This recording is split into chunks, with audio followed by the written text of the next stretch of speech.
سیستانی دوستان عزیز که خیلی شما از او تقلید میکنید، میدانید که خمس او چقدر در سال؟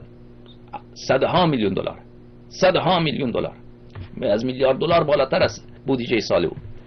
برای خیلی راحته که چندین شبکه اینطوری را اضافه. او میدانی با این پول شما چیکار میکنه؟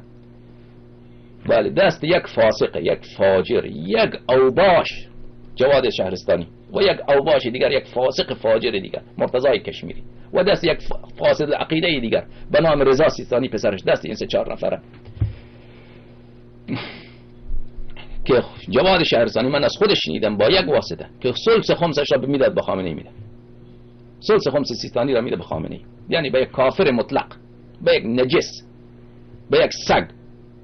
شما به من بگویید راه خدا همینه؟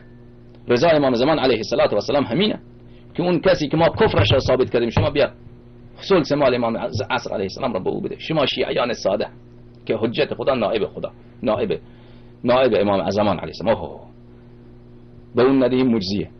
شما شیعیان ساده، شما تجار شیعه، شما رو گول میزنن، میای مال خانه شما رو با شما تقسیم میکنن و وکلاش. خدا شاهد شیعه فقیر بیچاره به مشکل میتواند که کرایه اجاره منزلش را بده، میرن با این وکلای مراجع میرن مال خانهش را تقسیم میکنن. این بی شرما بی حیا، ثلث نصفش هم مال اون خود وکیله، به اون که نمیگه که ثلثش مال منه.